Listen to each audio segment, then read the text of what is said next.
वैशाली करमरकर आपल्यासोबत आहेत. वैशालीजी, मगाशी सुद्धा थिटेंचा एक मुद्दा होता, पण त्यांनी अकॅडमिक्सच्या पातळीला फारच वेगळ्या अँगलने तो घेतलेला आहे. अर्थात तो त्यांची भूमिका असेल, पण आपल्याला संस्कृत प्रवाही करणं हाच तर या कार्यक्रमाचा उद्देश आहे. जर का तशी पॉसिबिलिटी असेल तर या ज्या अकॅडमिक्समधून आपण रिप्रेझेंट करताय, तुम्हाला असे स्पेस वाटते का की संस्कृतचा प्रसार प्रभाव इंग्रजीच्या समोर कसा वाढू शकतो? पहिली गोष्ट म्हणजे मला सुद्धा पूर्णपणे असं वाटतं की हा संस्कृतचा एक प्रवाहीपण आणणं हे डेफिनेटली शक्य आहे. आणि हे सगळं कधीकधी अशी भीती वाटते की आपल्याला जसं सगळं एकदा परदेशातनं इथे आलं की ते गोड वाटायला लागतं किंवा स्वागतार्ह वाटायला लागतं, पण आपले स्वतःचे त्या दृष्टीने प्रयत्न अतिशय कमी पडतात. आता गेली 14 वर्ष हायडेलबर्ग युनिव्हर्सिटीमध्ये आपलेच एक भारतीय प्रोफेसर दर उन्हाळ्याच्या सुट्टीमध्ये संस्कृत संभाषणाचे स्पेशल क्लासेस ऑफर करतात. आणि त्यांच्या तिकडे ॲडमिशन मिळणं ही एक महादुरापास्त गोष्ट होऊन राहिलेली आहे. त्यांनी म्हणजे ते सगळं आता इंटरनेटवरती यूट्यूबवर हायडेलबर्ग युनिव्हर्सिटीच्या साईटवर जर आपण गेलो तर एक त्यांनी व्हिडिओ अपलोड केलेला आहे. वेगवेगळ्या देशाचे लोक आहेत, युरोपियन आहेत, अमेरिकन्स आहेत, बाकी फिलिपिन्स, या सगळ्या. त्यांना एक अपूर्व कुतूहल आहे की ही भाषा आहे काय. त्यांनी आधीच्या सत्रात म्हटल्याप्रमाणे ग्रामर पण होत नाही, तर त्या भाषेला त्यांनी प्रथम जीवनाच्या जवळ आणलेलं आहे त्या कोर्समध्ये. आणि जेव्हा जीवन कळतं तेव्हा भाषा कळते, कारण ती जीवनातनं आलेली असते. आणि त्यासाठी अपार कष्ट घेऊन हे पुण्याचे प्रोफेसर तिथे जवळजवळ संस्कृत काळाची किंवा आपल्याकडच्या भारतीय जीवनाची जणू एक प्रतिकृती तयार करतात मेहनत घेऊन. आणि मग त्या प्रत्यक्ष वस्तू बघून त्याचं परिप्रेक्ष्य आकळून मग ती भाषा ते म्हणजे तो कोर्स मला वाटतं 6 का 8 आठवड्याचा आहे. दररोज 5 तासाचा कोर्स आहे. कोर्सच्या शेवटी हा सगळा आंतरराष्ट्रीय भाषांचा ग्रुप संस्कृतमध्ये एक नाटक सादर करतो. मला वाटतं हे उदाहरण पुरेसं बोलकं आहे. आणि त्या दृष्टीने संस्कृतला संपर्क भाषा म्हणून आता मला त्याच्यामध्ये गेल्या सत्रामध्ये आपण मला वाटतं 2 वेगळे विचार ऐकले. एक म्हणजे पूर्ण ज्ञान त्या भाषेमध्ये संकलित आहे, मग ते ज्यांना ते ज्ञान हवं त्यांनी ती शिका, ज्यांना नको ती नका शिकू, असा एक प्रवाह आहे.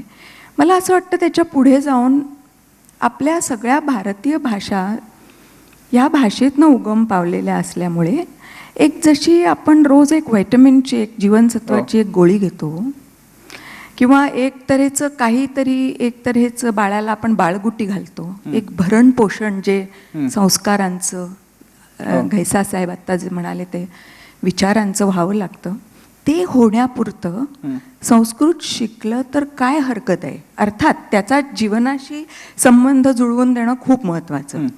आणि दुसरी गोष्ट, संस्कृत हा एक पूल म्हणून काम करू शकतो, एक सेतुबंधन होऊ शकतं. त्या माध्यमातून आपण भारतभरच्या कुठल्याही प्रदेशात गेलो तर निदान आपल्याला थोडं फार तरी काहीतरी समजू शकतं की काय बोलतायत, कारण 1, 2, 3 शब्द तरी ओळखीचे येतात. आणि हा अनुभव दक्षिण भारतामध्ये तिथली भाषा शून्य येत असताना जाऊन राहण्याचा योग आला. आणि तो एक घरामध्ये आमच्या काहीतरी खिडकी वगैरे दुरुस्त करायला मनुष्य आला होता. तो मला काहीतरी समजावून सांगत होता आणि तो फक्त म्हणत होता, त्यांनी 2-3 शब्द म्हणले, पदे पदे पदे पदे. तेव्हा मला फक्त शाळेत आणि कॉलेजमध्ये शिकलेलं संस्कृत, तो म्हणतोय काहीतरी परत परत परत परत. आणि मग त्यांनी दाखवलं त्याला काय म्हणायचं होतं ते.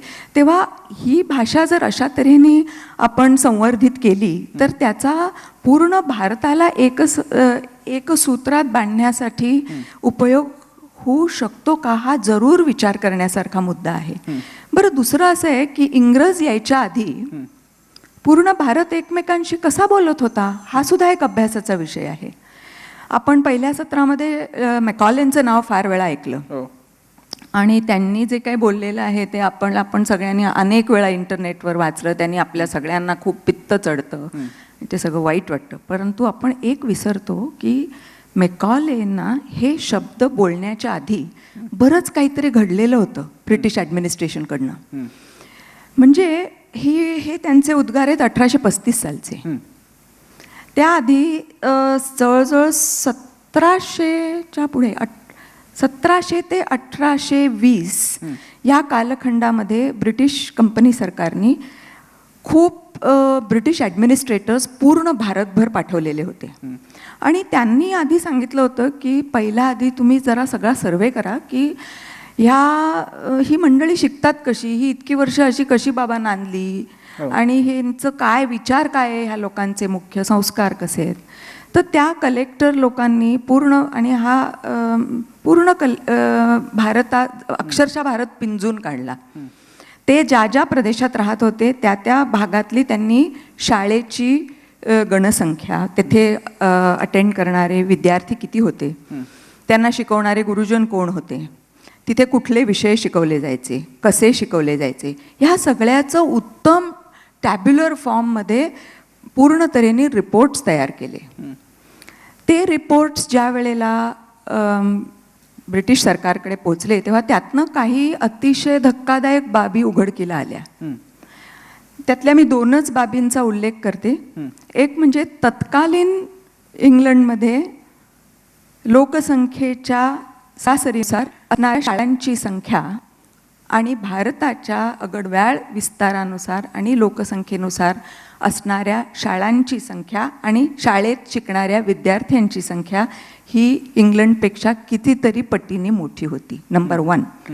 नंबर 2, रोजच्या डेली श्रमकर्याला जो काही मेहनताना इंग्लंडमध्ये त्यावेळी मिळत होता त्याच्यापेक्षा कितीतरी जास्त पटीने मेहनताना भारतामधल्या श्रमकर्याला मिळत होता.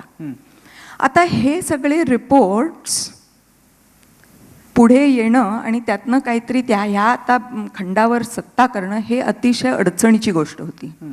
त्यामुळे हे रिपोर्ट्स फार पद्धतशीरपणे दाबले गेले. आपलं नशीब असं की महात्मा गांधींनी जेव्हा भारताची पूर्ण यात्रा केली तेव्हा त्यांना ह्या विषयाचा अतिशय त्रास झाला की इतकी शिक्षणाची हेळसांड आणि इतकी निरक्षरता नव्हती आधी, ही आता कशी आली, कुठून आली. तेव्हा त्यांनी हा विचार प्रोफेसर धर्मपालांच्या जवळ बोलून दाखवला. आणि प्रोफेसर धर्मपाल यांनी ब्रिटिश कोर्टामध्ये खूप मोठी लढत देऊन हा सगळा दस्तऐवज अभ्यासासाठी उपलब्ध करून घेतला. त्यातनं त्यांनी एक 10 व्हॉल्यूमचा द ब्युटिफुल ट्री म्हणून हे प्रकाशित केले. दुर्दैवाने आपण कोणी सुद्धा ते वाचत नाही. दुर्दैवाने स्वातंत्र्य मिळून 60च्या वर वर्ष उलटून गेली तरी द ब्युटिफुल ट्रीच्या 10 व्हॉल्यूम्सचा सर्व भारतीय भाषांमध्ये अनुवाद व्हावा असं कोणालाही वाटत नाही. आणि त्यावेळी त्यातनं जी स्टॅटिस्टिक्स आपण बघतो, कारण पहिल्या सत्रात ह्याबद्दल फार वेळा बोललं गेलं, म्हणून मला हे इथे उल्लेख करणं महत्त्वाचं वाटतं की जेव्हा त्यांनी जे ठरवलं होतं की हे एवढे सगळे इथे जाती वर्ग आहेत, तर त्यांनी ती जी पटावरची संख्या दिलेली आहे त्याच्यात कित्येक भारतीय भूभागामध्ये ब्राह्मणांपेक्षा शूद्र विद्यार्थ्यांची पटावरील संख्या सगळ्यात मोठी होती. हे आज कागदोपत्री ह्याचे पुरावे आहेत. तेव्हा ह्याचा अर्थ आपण ह्या सगळ्या गोष्टीचा पुन्हा एकदा विचार करण्याची जरूर आहे की ब्रिटिशांनी किंवा युरोपियनांनी आपल्याला जो इतिहास विकला तो आपण खरा मानायचा का आपण स्वतः थोडंसं इतिहासात डोकावून बघण्याची तसदी घ्यायची. आणि ह्या तऱ्हेचा जो संवाद भारतामध्ये चालू होता तो निरामय तऱ्हेने चालू होता. तिथे कुठेही अमुक भाषा म्हणजे अमुक जाती असा भेदाभेद नव्हता. तेव्हा हे सगळं पुन्हा चालू होणं शक्य आहे असा एक जरूर विश्वास वाटतो. पण मग अकॅडमिया याला, कारण अर्थातच या गोष्टी सुरू करायच्या म्हटल्या तर आता काय आम्हाला आमच्या पिढीतले आजी आजोबा किंवा आई वडील आम्हाला संस्कृत शिकवू शकणार नाही आहेत, ना की आताचे शिक्षक जे फार कमी संख्येने आहेत. अशावेळी इकडचा मेनस्ट्रीम अकॅडमिया संस्कृतमधला कशा प्रकारे मदतगार ठरू शकतो, मदत सहकार्य करणारा ठरू शकतो? मला वाटतं आधीच्या सत्रात एक फार महत्त्वाचा शब्द वापरला गेला, Sanskrit as a foreign language. या दृष्टीने संस्कृतची पाठ्यपुस्तकं तयार करणं, त्याला आणखीन आजच्या जीवनाला जवळ आणणं. आजच्या मुलांचं आयुष्य काय, मी मधल्या ब्रेकमध्ये 2-3 तरुण मंडळींशी बोलत होते की आता हे तुम्ही सगळं ऐकलं, ह्याचा तुमच्याशी काय संबंध आहे, तुम्हाला इथे कुठे कुठे धागेदोरे वाटतात. तर तो जो ती जी मिसिंग लिंक आहे ती मेशी आणि त्यांचे जे काही नियम आहेत, ते त्यांचे जे काही एक नियमांची चौकट आहे, त्याचा आदर करून किंवा करत करत पण जीवनाशी सांगड म्हणजे असं काही म्हणता येईल आपल्याला की आता फक्त 9वी-10वीला स्कोरिंग पुरताचा संस्कृत, नंतर कदाचित 11वी-12वी आणि नंतर घ्यायचा झाला तर थेट BA ला घ्यावा लागतो, नंतर तुमचा संबंधच येत नाही ग्रॅज्युएशनच्या वेळी. या एज्युकेशनल फॉर्मॅटमध्ये जो सगळ्यात बेसिक आपल्या एज्युकेशनचा सिस्टम आहे 10+2+3, त्याच्यामध्ये चेंज करून समजा पहिलीपासून KG पासून मे बी ऑप्शनल सब्जेक्ट का होईना असा काही पर्याय असू शकतो? जरूर असू शकतो. कारण आणि ते सुद्धा मी थोडंसं मी जर्मन भाषा शिकवते मॅक्स मुलरमध्ये गेली 20-25 वर्ष. आणि दुसरा एक माझ्या कार्याचा भाग असा आहे की जर्मन कंपन्या जेव्हा भारतात निवेश करतात तेव्हा जर्मन कंपन्यांना भारताबरोबर काम करण्यासाठी त्यांनी त्यांच्या संस्कारांना कुठे मुरड घालायची हे सांगण्याचं माझं काम आहे. आणि त्याचप्रमाणे जेव्हा भारतीय कंपन्या जर्मन कंपन्यांबरोबर काम करतात तेव्हा आपल्या संस्कारांना कुठे मुरड घालायची जरूर आहे हे सांगणं, हाही एक माझ्या कार्याचा भाग आहे. पहिलं ते विद्यांबद्दल. माझ्या समूहाचे तरुण विद्यार्थी असतात, सगळ्यांची जवळजवळ माध्यम इंग्रजी माध्यम असतं. मला खूप असं वाईट वाटतं सांगायला की इंग्रजी ही, त्यांना विचारलं तुमची मातृभाषा काय, तर त्यांना पहिल्यांदा प्रश्न त्याचं उत्तर देता येत नाही. ते मराठीही सांगू शकत नाहीत आणि हिंदीही सांगू शकत नाही आणि इंग्रजीही सांगू शकत नाहीत. त्याचा परिणाम असा होतो, ते जेव्हा जर्मन भाषा शिकत असतात तेव्हा त्यांना साध्या साध्या ज्या असोसिएशन्स ज्याला आपण म्हणतो, ज्यातनं आपला मेंदू शिकत असतो, त्या असोसिएशन्स पूर्णपणे मिसिंग आहेत असं मला नेहमी वाटतं. आता परवाचीच गोष्ट, क्लासमध्ये एक ट्रेझोर नावाचा शब्द आला. मी सगळ्यांना क्लासमध्ये 10 वेळा सांगायचा प्रयत्न केला की अरे कॉन्टेक्स्टच्या प्रमाणे बघा, आणि हा अगदी आपल्या हिंदी मराठी कुठल्याही भारतीय भाषेत सुद्धा ह्या जवळ जाणारा शब्द आहे. परंतु उत्तर आलं नाही. त्याच्यानंतर मी जेव्हा ट्रेझोर आणि तिजोरी, हे तुम्हाला थोडं जवळचं नाही का वाटत, असं सांगितलं. तिजोरी म्हणजे काय, तिजोरी खूप जणांना, म्हणजे तो सुद्धा एक प्रश्न होता.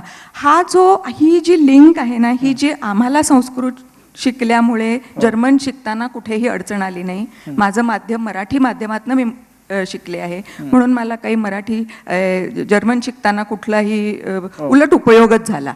कारण तिथे एक स्ट्रक्चर आहे, थिटे साहेब जे बोलत होते ते स्ट्रक्चर घेऊन आपण कितीतरी वेळेला दुसरी भाषा खूप चांगल्या तऱ्हेने आणि लवकर शिकू शकतो. हा झाला विद्यार्थ्यांचा भाग. कंपन्यांमध्ये त्याचा सुद्धा मी संबंध पुन्हा पहिल्या सत्राशी जोडते. एक खूप मोठी ऑटोमोबाईल मेजर कंपनी भारतामध्ये निवेश करण्याच्या दृष्टीने त्यांनी त्यांची मार्केटिंग स्काउटिंग टीम पहिल्यांदा भारतात पाठवली होती आणि त्यांच्यासाठी जर्मनीमध्ये थोडी कार्यशाळा घ्यायच्या होत्या आणि मग भारतामध्ये. जर्मनीमध्ये पहिला प्रश्न कार्यशाळेच्या सुरुवातीला त्यांनी मला विचारला की शहरांमध्ये ब्राह्मण किती राहतात. तर काय जी आकडेवारी होती ती सांगितली. मी विचारलं हा प्रश्न का विचारताय. त्यावेळी त्यांनी सांगितलं नाही, आमच्या ज्या हाय एंड टॉप एंड गाड्या आहेत ज्याच्या किमती 80-90 लाखाच्या वर आहेत ते फक्त ब्राह्मण लोक विकत घेतील असे आम्हाला जे काही आजपर्यंत भारताबद्दलचं जे काही आम्ही वाचतो. त्यांना थिटेंनी कदाचित कथा नाही सांगितली. थिटेंनी बहुधा त्यांना थिटे कोणी सापडले नाही ज्यांनी कथा सांगितली असती की एक गरीब ब्राह्मण आणि ब्राह्मणांनी मटेरियलिस्टिक गोल ठेवायचे नसतात हे कोणी जर्मन मनाला सांगितलेलंच नाही. त्याच्यामुळे असे जेव्हा परदेशी लोकांकडनं आपल्या स्वतःच्या जीवनाबद्दल संस्काराबद्दल अशा तऱ्हेचे प्रश्न विचारले जातात तेव्हा पुन्हा एकदा खाडकन जाग येते की अरे आपण कधी बघणार आहोत आपल्या स्वतःकडे. सो त्या सगळ्या दृष्टीने मला संस्कृत ही एक पूल बांधणी सेतुबंधनाची भाषा म्हणून त्याचा जर का वापर करता आला तर ते आपल्या यंगर जनरेशनला परिपोषण करणारी गोष्ट ठरेल. शास्त्री जी, आप किस तरह से देखोगे इस पूरे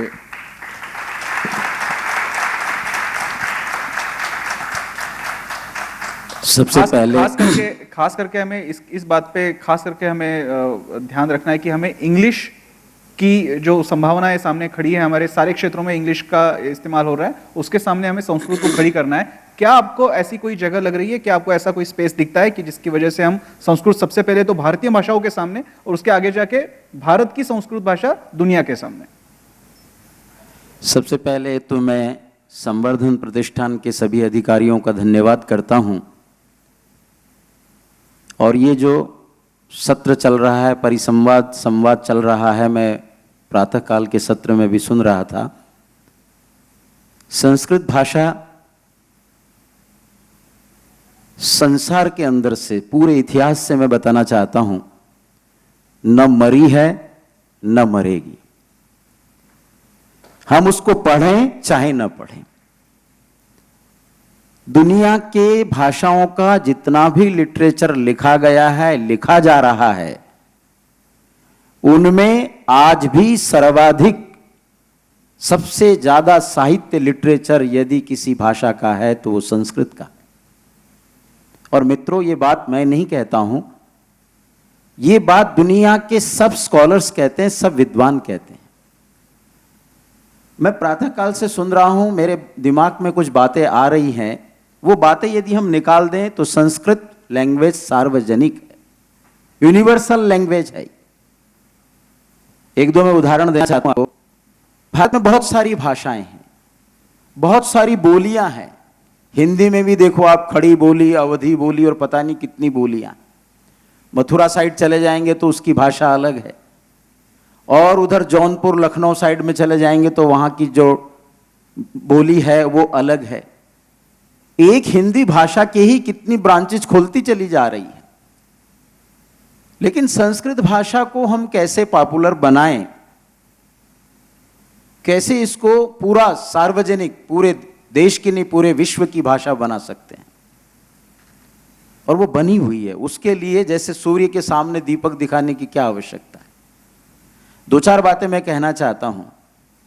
अभी मैं प्रातःकाल के सत्र में सुन रहा था कि आर्यंस यहां के नहीं थे, बाहर से आए।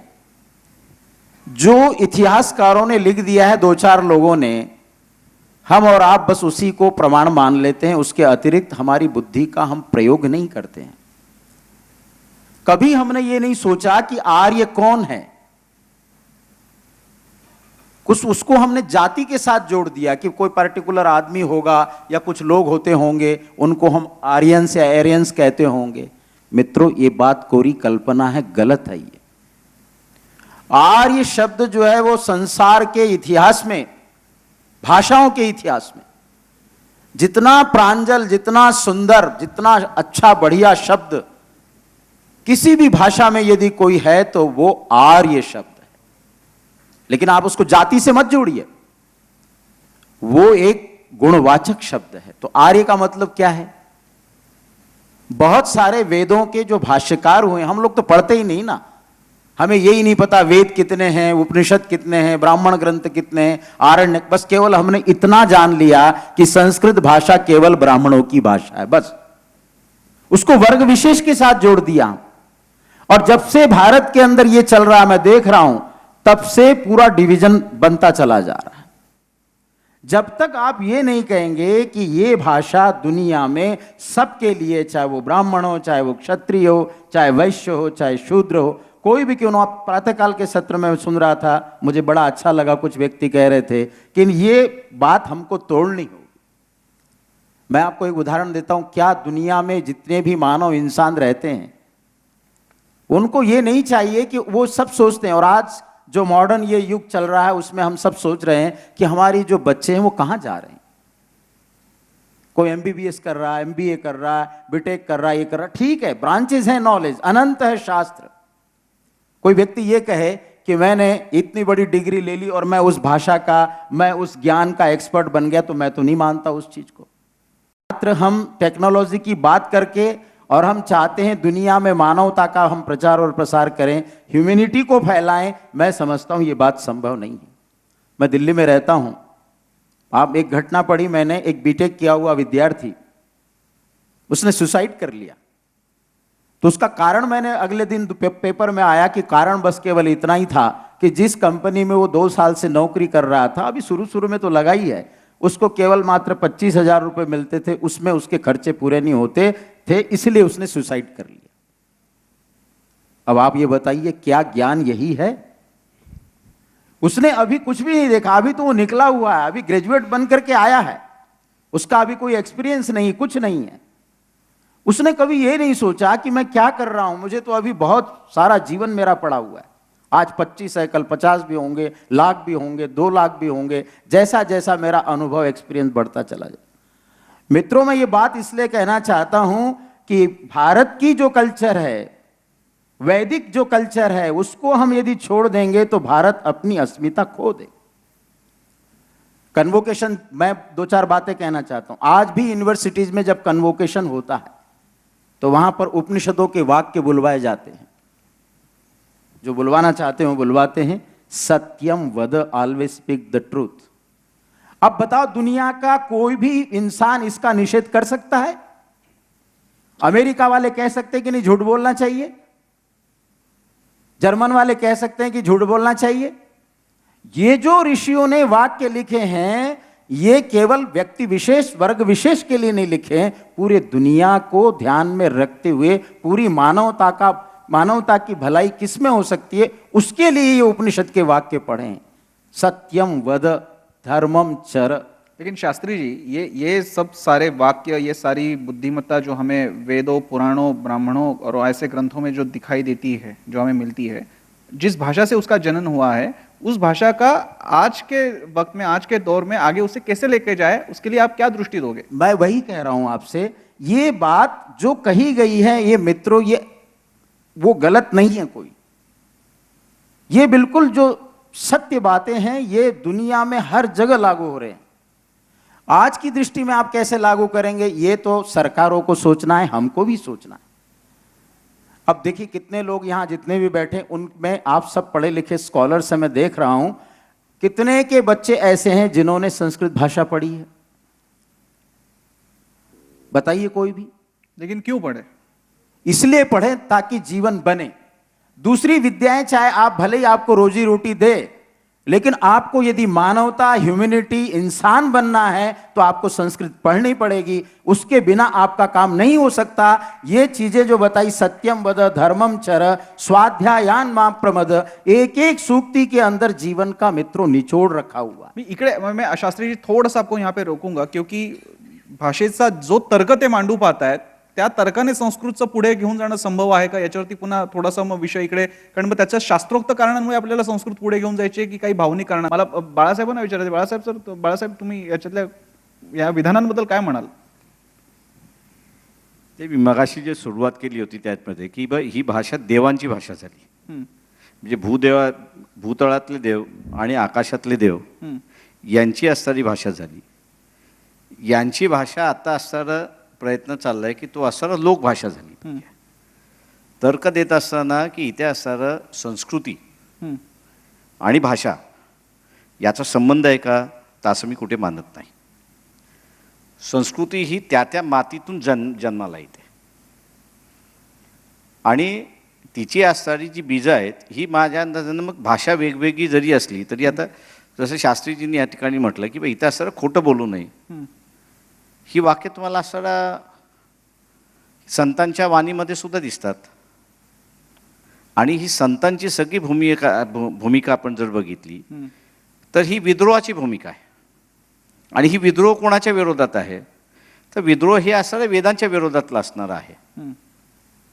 त्याच्यामुळे असणारं एखादं कुठलं तरी वाक्य घ्यायचं आणि म्हणायचं ही संस्कृती आहे, अजिबात मी तसं मानत नाही. किंवा ती भाषा शिकल्याने दुसरं असणारं या ठिकाणी दिसतो, सांगतो या ठिकाणी की यंगर जनरेशन, आज आपण असं असणारं बघतोय की इथे असणारा सरसकट आरोप केला जातो की इथला असणारं यंगर जनरेशन आहे हा भरकटलेला आहे म्हणून असा असणारा आरोप केला जातो. मुळात माझं म्हणणं असं आहे की यंगर जनरेशननी कसं वागावं हे कुठल्या संस्कृतीने डिफाईन केलंय का, तर अजिबात केलेलं नाही. ते डिफाईन होऊ शकत नाही आहे. ज्या ज्या काळामध्ये आपण जगतो तो यंगर जनरेशन त्या काळामध्ये तसा तो जगणार. इथे डिफाईन काय केलेलं आहे, 60 नंतर कसं जगावं असं डिफाईन केलेलं आहे. आणि त्याच्यामध्ये आपल्याला मग असणारं दिसतं की हा जो यंगर जनरेशन भरकटलेला आपण असणारं म्हणतो, तो एकदा 40 ओलांडला की आपण असणारं मग तो आता रस्त्याला लागला, म्हणजे तो आमच्या मार्गाला लागतो, म्हणजे आमच्या संस्कृतीला असणारा लागला. आणि म्हणून इथे माझ्या दृष्टीने इथलं असणारं सांस्कृतिक आयुष्य जे आहे हे कधीही डिफाईन करता येत नाही. ही त्या त्या काळाप्रमाणे बदलत गेलं पाहिजे. ते बदललं गेलेलं आपण असणारं स्वीकारलेलं त्या ठिकाणी असणारं पाहिजे. आणि ते जर आपण असणारं स्वीकारलं तर माझ्या अंदाजाने आज आपल्याला असणारा जो संघर्ष दिसतो या ठिकाणी, इथे असणारं आज असणारं यंगर जनरेशनच्या ह्याला आपण असणारं म्हटलं तर डेव्हिल्स पिरियड म्हणून असं असणारं त्याला असणारं संबोधतोय, ते माझ्या दृष्टीने इथे कुठेतरी मग आपल्याला असणारं स्पष्ट होत जातं की त्याच्यामध्ये. मी दुसरा एक मुद्दा फक्त या ठिकाणी असणारं नमूद करणार आहे की ज्याला आपण असणारं उदाहरण देतोय की जगामध्ये ही माणसं शिकतात आहेत, ती माणसं शिकतात आहेत, ती माणसं शिकतात आहेत, असं असणारं जे उदाहरण चाललेलं आहे, आता हे त्यांचं शिक्षण कशासाठी आहे? ज्ञानासाठी गरज आहे की त्यांना ती लँग्वेज मायबोली भाषा करायची आहे ह्याच्यासाठी. आपण कुठेतरी गल्लत करतो या ठिकाणी की तो जो शिकायला मागतोय कुठली तरी भाषा, किंवा भारतामध्ये जर्मन शिकल्या जाते, भारतामध्ये असणारं फ्रेंच शिकल्या जाते, ते नॉलेज वाढवण्याच्या दृष्टिकोनातून चाललेलं आहे. ती काय मायबोली व्हावी म्हणून ह्या दृष्टीने नाही आहे.